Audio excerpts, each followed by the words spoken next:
So ಹಾಗಾದ್ರೆ ನೀವು ಹೇಳಿದ ಪ್ರಕಾರ ಈಗ ನಾವು ಯೋಚನೆ ಮಾಡೋದಾದರೆ ವೆಂಕಟೇಶ್ವರ ವಿಚಾರ ಆಗಿರ್ಬೋದು, ಅರ್ಜುನ ಆಗಿರ್ಬೋದು, ಈ ರೀತಿಯ ಈ ನಿವೃತ್ತಿಯ ನಂತರದಲ್ಲಿ ಅವರ ಕೆಲಸ ಮಾಡುವ ಸಾಮರ್ಥ್ಯ ಇದೆಯೋ ಅಥವಾ ಇಲ್ವೋ ಆ ರೀತಿ ಯಾವುದನ್ನು ಪರಿಗಣನೆ ತಗೊಳ್ಳದೆ ಒಂದು ರೀತಿ ಇವರಿದ್ದದ ಬಿಡುವ ಥರದಲ್ಲಿ ಮಾಡ್ಕೊಂಡು ಹೋಗ್ತಕ್ಕಂಥ ಉಡಾಫೆಯ ಕೆಲಸವನ್ನು ಅರಣ್ಯ ಇಲಾಖೆ ಮಾಡ್ಕೊಂಡು ಬಂದಿದೆ ಅಂತ ಕಾಣುತ್ತೆ ಈ ಥರದ್ದು. ಖಂಡಿತ ಸರ್. ಅರಣ್ಯ ಇಲಾಖೆ ಎಷ್ಟು ಬೇಜವಾಬ್ದಾರಿ ಅಂದರೆ ನಿವೃತ್ತಿ ಹೊಂದಂಥ ವೆಂಕಟೇಶ್ವರನ್ನ ಕರ್ಕೊಂಡ್ಬಿಡ್ತಾರೆ ಅಂದರೆ ಹಾಗಾದ್ರೆ ಯಾರು ಇಲ್ಲಿ ಕರ್ನಾಟಕದಲ್ಲಿ ಅರವಳಿಕೆ ತಜ್ಞರೇ ಇಲ್ವಾ?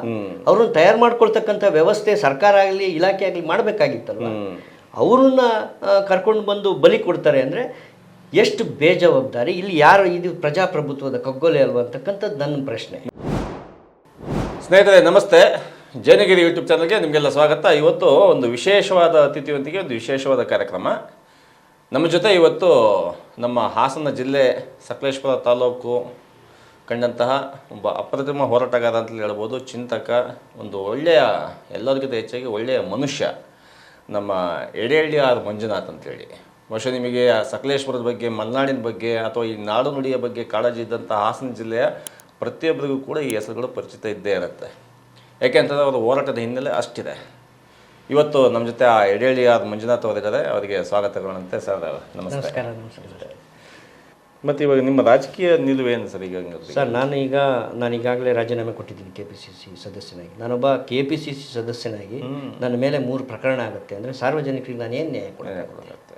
ಹಾಗಾಗಿ ನನಗೆ ಅದು ತುಂಬ ಬೇಸರ ಆಗಿ ಮನೆಯಲ್ಲೊಂದೇ ನಾನು ಈಗಾಗಲೇ 1 ತಿಂಗಳ ಹಿಂದಿಂದಲೂ ಯೋಚನೆ ಮಾಡ್ತಾಯಿದ್ದೆ, ಯಾಕೆ ಹಿಂಗಾಗ್ತಾಯಿದೆ, ಜನರಿಗೆ ಸ್ಪಂದಿಸೋಕ್ಕಾಗ್ತಾಯಿಲ್ಲ, ಸರ್ಕಾರ ಇದೆ ಅಂತಾರೆ, ಒಂದು ರಸ್ತೆ ಮಾಡ್ಸೋಕ್ಕಾಗ್ತಾಯಿಲ್ಲ, ಒಂದು ಟ್ರಾನ್ಸ್ಫರ್ ತಡೆಯೋಕ್ಕಾಗ್ತಾಯಿಲ್ಲ, ನಮ್ಗೆ ಬೇಕಾದ ಅಧಿಕಾರಿಗಳನ್ನ ಹಾಕ್ಸ್ಕೊಬರೋಕ್ಕಾಗ್ತಾಯಿಲ್ಲ, ಎಷ್ಟು ಮನವಿ ಕೊಟ್ಟರು ವಾಪಸ್ ಒಂದು ರೀಪ್ಲೇ ಇಲ್ಲ, ಇದು ಬೇಕಿಲ್ಲ ಅಂತ ಯೋಚನೆ ಮಾಡ್ತಾಯಿದ್ದೆ. ಅದ್ರ ಸಂದರ್ಭದಲ್ಲಿ ಈ ಘಟನೆ ನಡೆದ ತಕ್ಷಣ ಇನ್ನೂ ನನಗೆ ಒಂಥರ ಘಾಸಿ ಆದಂಗೆ ಆಯಿತು.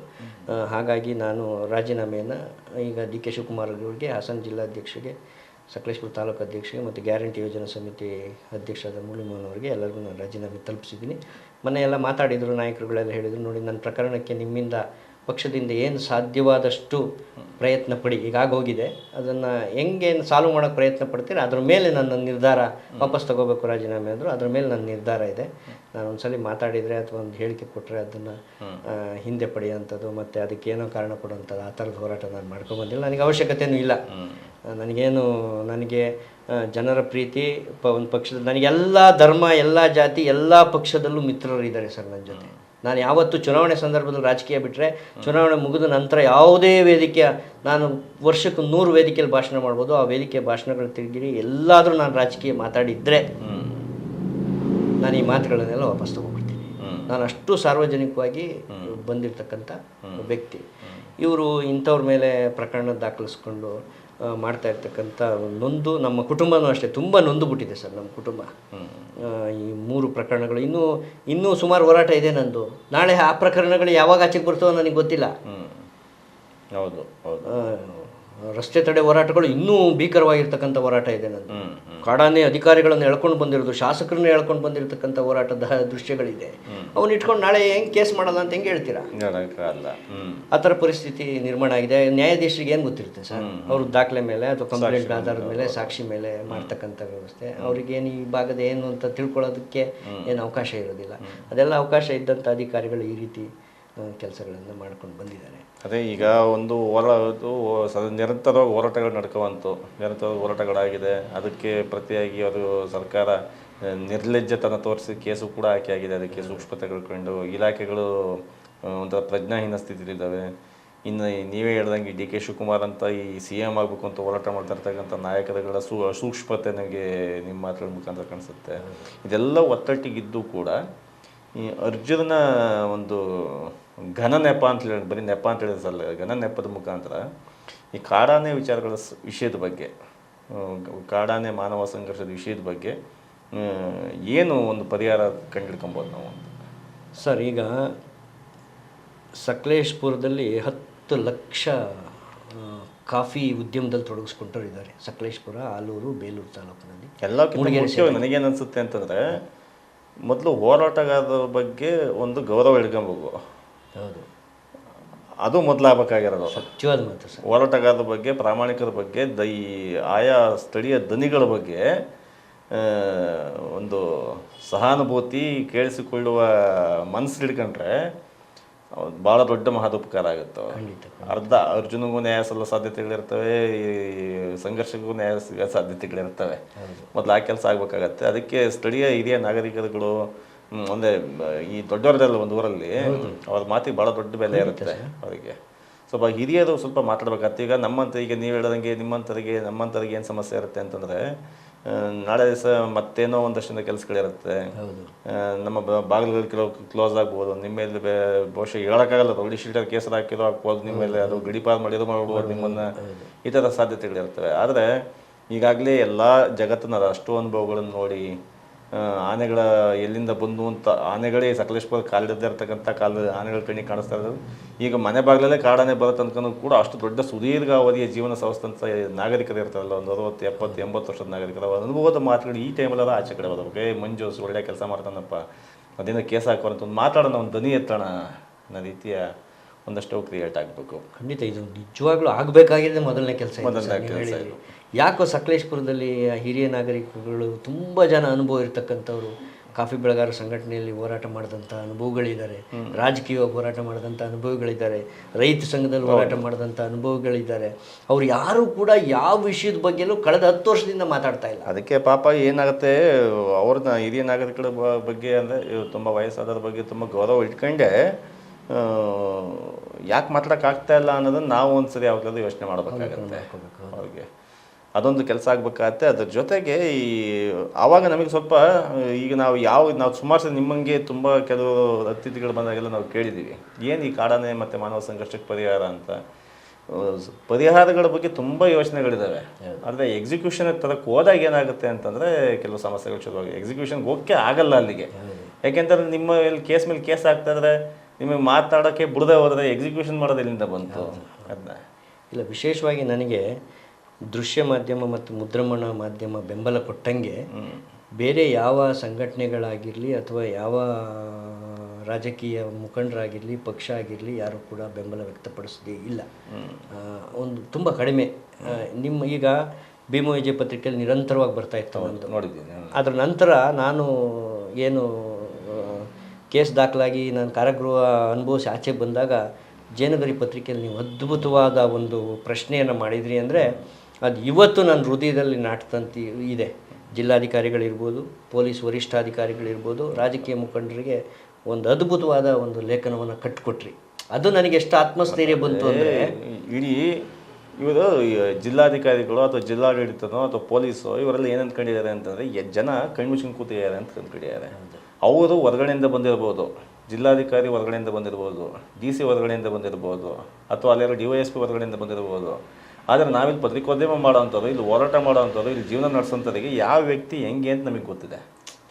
ಆ ಕಾರಣಕ್ಕೋಸ್ಕರನೇ ನಾವು ಅವತ್ತು ಜೇನಗಿರಿ ಪತ್ರಿಕೆ ಆಗಿರ್ಬೋದು, ಭೀಮ ವಿಜಯ ಪತ್ರಿಕೆ ಆಗಿರ್ಬೋದು, ನಮ್ಮ ಯಾವುದೇ ಮಾಧ್ಯಮ, ದೃಶ್ಯ ಮಾಧ್ಯಮದ್ದು ಕೂಡ ಹೇಳಿ ಮಂಜುನಾಥ್ ಪರವಾಗಿ ನಿಲ್ಲಬೇಕು ಅಂತ ಯಾಕೆ ಸುಮ್ಮನೆ ನಿಲ್ಲಕ್ಕೆ ಸಾಧ್ಯವೇ ಇಲ್ಲ ನಾವು ಅದರಲ್ಲಿ. ಹೇಗೆಂತಾರೆ, ನೀವು ಬೇರೆ ಥರದ ವ್ಯಕ್ತಿ ಅಲ್ಲ, ಪ್ಲೀಸ್ ಮಾಡಲ್ಲ, ಮತ್ತೊಂದು ಮಾಡಲ್ಲ, ನಾವೇ ಗುರುತಿಸಿ ಇದು ಅನ್ಯಾಯ ಆಗ್ತದೆ, ಭಾಳ ದೊಡ್ಡ ಅವಘಡ ನಡೀತದೆ ಸಕಲೇಶ್ಪುರ ತಾಲೂಕಲ್ಲಿ, ಹತ್ತಿಕ್ತಾ ಇರೋ ದನಿನ ನಿಲ್ಲಬೇಕು ಅನ್ನೋ ಕಾರಣಕ್ಕೆ ನಮ್ಮ ಒಂದು ಸಣ್ಣ ದನಿ, ನಮಗೊಂದು ಅವಕಾಶ ಇದ್ದಿದ್ದರಲ್ಲಿ ನಮ್ಮ ಜವಾಬ್ದಾರಿ ನಾವು ನಿಭಾಯಿಸಿದ್ದೀವಿ ಅದರಲ್ಲಿ. ಬಟ್ ಮುಂದೆ ಆ ರೀತಿಯ ಜವಾಬ್ದಾರಿಗಳನ್ನು ಸ್ವಲ್ಪ ಹಿರಿಯರು, ನಾನು ಉದಾಹರಣೆಗೆ ಹೇಳಬೇಕು ಅನ್ನೋಂಗಿದ್ರೆ, ಈಗ ಹಾಸನದಲ್ಲೇ ಪರಿಸರದ ಬಗ್ಗೆ ತುಂಬ ಹೆಚ್ಚಿಗೆ HT ರಾಮಸ್ವಾಮಿ ಅವರು ಇತ್ತೀಚೆಗೆ ಮಾತಾಡ್ತಾ ಇದ್ದಾರೆ. RP ವೆಂಕಟೇಶ್ ಮೂರ್ತಿ ಅವರು ಮಾತಾಡ್ತಾ ಇದ್ದಾರೆ. ನಮ್ಮ ಮಂಜುನಾಥ್ ದತ್ತ ಇದ್ದಾರೆ, ರೈತ ಸಂಘದ ಹಿನ್ನೆಲೆಯಲ್ಲಿ ಬರ್ತಕ್ಕಂಥ ಪಾಪ ಅವ್ರ ಸ್ನೇಹಿತರೆ ಉರುಳಿ ವಿಶ್ವನಾಥ್ ಅವರೇ ಕೇಸ್ ಬುಕ್ ಆದಾಗಲೂ ಕೂಡ ಇವ್ರ ಪಾಪ ಇವ್ರ ಮಧ್ಯದಲ್ಲಿ ಭಿನ್ನಾಭಿಪ್ರಾಯ ಇತ್ತು, ಮತ್ತೊಂದಿತ್ತು, ಮಗದೊಂದಿತ್ತು. ಉರುಳಿ ವಿಶ್ವನಾಥ್ ಅಂತ ಗಟ್ಟಿ ದನಿನೇ ಒಂದು ಗನ್ ಕಿತ್ಕೊಂಡ ತಕ್ಷಣ ಸೈಲೆಂಟ್ ಆಗಿ ಹೋಗ್ಬಿಟ್ರು ಅನ್ನೋ ಥರದಲ್ಲಿ ಆಗೋಯ್ತು. ಬಿಡು ನೆಟ್ಟಾತ್ಲಿಗೆ ಕೇಸ್ ಮೇಲೆ ಕೇಸ್ ಹಾಕ್ತಾರೆ, ನಮ್ಗೆ ಯಾಕೆ ಬೇಕು, ಒಂದು ಸಂದೇಶ ಕೊಡೋಕ್ಕಿತ್ತು ಜಿಲ್ಲಾಡಳಿತಕ್ಕೆ. ಉರುಳಿ ವಿಶ್ವನಾಥ್ದೇ ಗನ್ ಕಿತ್ಕೊಂಡೆ ಅಂತಂದ್ರೆ ನಿನ್ನೆ ಯಾವ ಲೆಕ್ಕ ಅಂತ ಜನಸಾಮಾನ್ಯರ ಒಂದು ಮೆಸೇಜ್ ಕೊಡೋದಿತ್ತು. ಅದನ್ನು ಬ್ರೇಕ್ ಮಾಡೋ ಸಾಧ್ಯತೆ ಈ ಹಳೆ ಸಮಾಜವಾದಿಗಳಿಗೆ, ಹಳೆ ರೈತ ಸಂಘದ ಮುಖಂಡರುಗಳಿಗೆ ಇವರಿಗೆ ಬೇಕಾಗಿರೋಂಥ ವಿಚಾರ ಆಗಿತ್ತು. ಯಾವಾಗ ಇವರೆಲ್ಲ ಸೈಲೆಂಟ್ ಆಗೋದು, ಅದರಲ್ಲಿ ಅಲ್ಲಿದ್ದೇ ಬರ್ತಕ್ಕಂಥ 2ನೇ ಮತ್ತು 3ನೇ ಸಾಲಿನ ಇರ್ತಕ್ಕಂಥ ನಮ್ಮಂಥದ ಮೇಲೆ ಎಫೆಕ್ಟ್ ಬರೋಕ್ಕೆ ಶುರುವಾಯ್ತು ಅದರದ್ದು. ಸೊ ಈ ನಿಟ್ಟಿನಲ್ಲಿ ಹಿರಿಯರು ಮಾತಾಡಬೇಕು ಅನ್ನೋದು ಈ ಕಾರಣಕ್ಕೋಸ್ಕರ. ಅವರು RP ವೆಂಕಟೇಶ್ ಮೂರ್ತಿ ಮಾತಾಡೋದಷ್ಟು ಧ್ವನಿ ನಮಗೆ ಬರಲ್ಲ. ಈಗ HT ರಾಮಸ್ವಾಮಿ ಅಂತೋದು ಭಾಳ ದೊಡ್ಡ ಅವರ ಬಗ್ಗೆ ಆಯೋಗದ ವರದಿಗಳು ತುಂಬ ವರದಿಗಳಿದ್ದಾವೆ. ಇಡೀ ಜಗತ್ತಿನಾದ್ಯಂತ ಪರಿಸರದ ಬಗ್ಗೆ ಮಾತಾಡ್ತಾ ಕೂತಿದ್ದಾರೆ. ಇವತ್ತು ತಪ್ಪಲ್ಲ, ಮಾತಾಡಬೇಕು. ಗ್ಲೋಬಲ್ ವಾರ್ಮಿಂಗ್ ಇದೆ, ಏನೇನೆಲ್ಲ ಇದೆ. ಅಲ್ಲಿ ಸಕಲೇಶ್ಪುರನೇ ಬಿಟ್ಬಿಟ್ಟು ಈ ಕಡೆ ಬಾಳಪೇಟೆ ಬಿಟ್ಟು ಈ ಕಡೆ ಅರ್ಜುನನ್ ಬಿಟ್ಬಿಟ್ಟು ನಾವು ಪರಿಸರದ ಬಗ್ಗೆ ಮಾತಾಡ್ತೀವಿ ಅನ್ನೋದ್ರ ಬಗ್ಗೆ ಒಂದಷ್ಟು ಭಿನ್ನಾಭಿಪ್ರಾಯಗಳು ಇಟ್ಕೊಳ್ಳೋಣ. ಅದನ್ನು ಆ ಭಿನ್ನಾಭಿಪ್ರಾಯಗಳು ಸಕಾರಾತ್ಮಕ ಸ್ವೀಕರಿಸ್ತಾರೆ ಅಂತ ನಮಗೆ ನಂಬಿಕೆ ಕೂಡ ಇದೆ. ಯಾಕಂದರೆ ಅವರು ಭಿನ್ನಾಭಿಪ್ರಾಯಗಳನ್ನು ಗೌರವಿಸುವಂಥ ಜನಗಳು. ಆದ್ದರಿಂದ ಹಿರಿಯ ನಾಗರಿಕರುಗಳ ಬಗ್ಗೆ, ಆ ಹಿರಿಯ ದನಿಗಳು ಮಾತಾಡೋದ್ರ ಬಗ್ಗೆ ಅವರು ಮುಂದಾಳತ್ವ ವಹಿಸಲಿ ಅನ್ನೋದ್ರ ಬಗ್ಗೆ ಒಂದು ಒತ್ತಾಸ ತುಂಬ. ಯಾಕೆಂದರೆ ನೋಡಿ, ಎಂಥ ಒಂದು ನೀವು ತುಂಬ ಅದ್ಭುತವಾದ ಸಂದೇಶ ಕೊಟ್ರಿ. ಹಿರಿಯ ನಾಗರಿಕರು ಖಂಡಿತ ಮಾತಾಡಬೇಕು. ಈಗ ನಮ್ಮ ತಂದೆ ಇರ್ಬೋದು, ನಿಮ್ಮ ತಂದೆ ಇರ್ಬೋದು, ಅವರೆಲ್ಲ ಮಾತಾಡಿದಾಗ ಖಂಡಿತವಾಗ್ಲೂ ಜನರು ಅದನ್ನು ಆಸಕ್ತಿ ವಹಿಸೋದ್ರಲ್ಲಿ ಎರಡು ಮಾತಿಲ್ಲ. ನನಗೆ ಇನ್ನೂ ಒಂದು RP ವೆಂಕಟೇಶಮೂರ್ತಿ ಅವ್ರದ್ದು ಒಂದು ಸಣ್ಣ ವಿಷಯ, ಈಗ ನಮ್ಮ ಈ ಬಸ್ ಸ್ಟ್ಯಾಂಡ್ ಆಗ್ತಕ್ಕಂಥ ಸಂದರ್ಭದಲ್ಲಿ ಏನು ಕೆರೆಯನ್ನು ಮುಚ್ಚಿದಾಗ ಅವರು ಒಂದು ಜನತಾ ಮಾಧ್ಯಮದಲ್ಲಿ ಒಂದು ಬರೆದಿದ್ರು ಹಿಂದೆ. ನಾನು ಇವತ್ತು ಆ ಕಟ್ಟಿಂಗ್ ಇಟ್ಕೊಂಡಿದ್ದೀನಿ. ಅಂದರೆ ಇಂಥ ಒಂದು ಅಂತರ್ಜಲ ಸೋರ್ಸು ಇಲ್ಲಿ ಈ ಕೆರೆ ನೀರು ತುಂಬಿದರೆ ನೀವೆಲ್ಲೋ ಸಕಲೇಶ್ಪುರದಲ್ಲೋ, ಆಲೂರಲ್ಲೋ, ಅರಸೀಕೆರೆಯಲ್ಲೋ, ಚಾರ್ಕಲ್ಗೂಡಲ್ಲೋ ಬೋರ್ ಹೊಡೋದು ತೆಗೆದ್ರೆ ಒಂದು 200 ಅಡಿಗೆ ನೀರು ಸಿಗ್ತಾಯಿತ್ತು.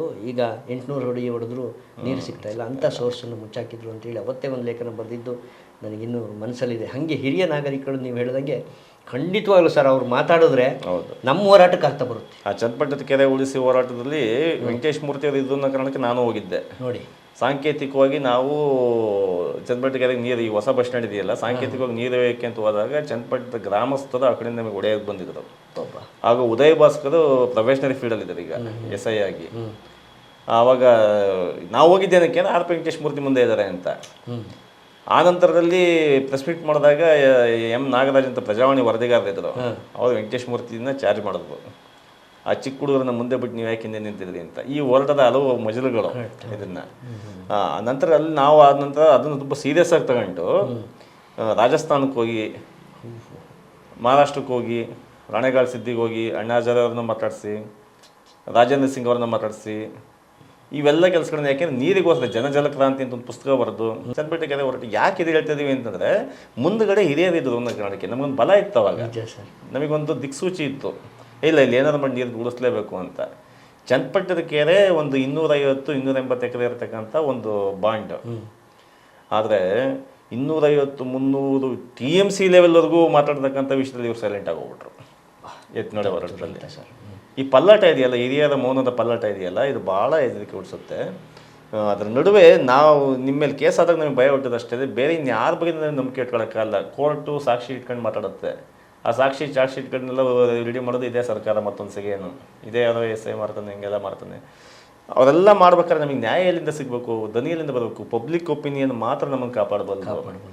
ಆ ಪಬ್ಲಿಕ್ ಒಪಿನಿಯನ್ ಕ್ರಿಯೇಟ್ ಆಗೋದು ಎಲ್ಲಿಂದ ಅಂತಾರೆ ನಮಗೆ ಮತ್ತೆ ಸೋರ್ಸ್ ಹೋಗೋದು ನಮಗೆ ಆ ಥರದೊಂದು ದಾರಿ ಅಂತ ಅನಿಸುತ್ತೆ.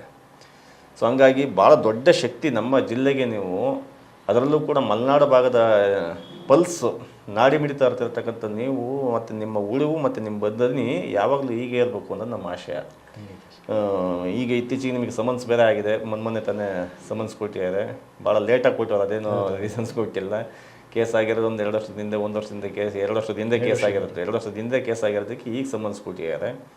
ಅದನ್ನೆಲ್ಲ ಗಂಭೀರವಾಗಿ ತಗೊಂಡು ಜಯಿಸ್ಕೊಂಡು ಬನ್ನಿ. ಮತ್ತು ನಿಮ್ಮ ದನಿ ನಮ್ಮ ಸಕಲೇಶ್ಪುರದ ಪಾಲಿಗೆ, ನಮ್ಮ ಹಾಸನದ ಪಾಲಿಗೆ ಹಿಂಗೇ ಇರಲಿ ಅಂತ ಹೇಳ್ತಾ, ನಿಮ್ಮ ಅಮೂಲ್ಯವಾದ ಸಮಯದಿಂದ ನಿಮ್ಮ ಅಮೂಲ್ಯವಾದ ವಿಚಾರಗಳನ್ನು ಹಂಚಿಡೋದಕ್ಕೆ ತುಂಬ ಧನ್ಯವಾದಗಳು. ಇದ್ರ ಮಧ್ಯೆ ಇನ್ನೊಂದು ಏನು ಅಂದರೆ ಸರ್, ಅದೇ ಮೊನ್ನೆ ಕೂಡ ನಿಮ್ಮ ಜಯನಗರಿ ಪತ್ರಿಕೆಯಲ್ಲಿ ಪೊಲೀಸ್ ಇಲಾಖೆ ಜನಸ್ನೇಹಿ ಆಗಿರಬೇಕು ಅಂತಕ್ಕಂಥ ಒಂದು ಲೇಖನವನ್ನು ಕೂಡ ತುಂಬ ಅದ್ಭುತವಾಗಿ ತಾವು ಕಟ್ಟಿಕೊಟ್ಟಿದ್ರಿ. ಅದು ನನಗೆ ಅದನ್ನು ತುಂಬ ಜನಕ್ಕೆ ತೋರಿಸ್ತೆ, ಹಿಂಗೆಲ್ಲ ನಾವು ಮಾಡ್ತಾ ಇರ್ತೀವಿ ಇಂಥದ್ರಲ್ಲಿ ಆಗುತ್ತೆ ಅಂತ. ಸದಾ ಈ ನಮಗೆ ಈ ಮುದ್ರಣ ಮಾಧ್ಯಮ ಮತ್ತು ದೃಶ್ಯ ಮಾಧ್ಯಮದ ಸಪೋರ್ಟ್ ಖಂಡಿತ ತುಂಬ ಚೆನ್ನಾಗಿದೆ. ನಿಮ್ಮ ಜಯನಗರಿ ಪತ್ರಿಕೆ ಯಾವಾಗಲೂ ನೀವು ನಿಮ್ಮ ತಂದೆ ನಮಗೆ ಆದರ್ಶವಾಗಿ ಕಾಣ್ತೀರ. ನಿಮಗೆಲ್ಲ ಒಳ್ಳೆಯದಾಗಲಿ ಸರ್. ಥ್ಯಾಂಕ್ ಯು, ಧನ್ಯವಾದಗಳು. ಜನಗಿರಿ ಇದು ನಿಮ್ಮ ದನಿ.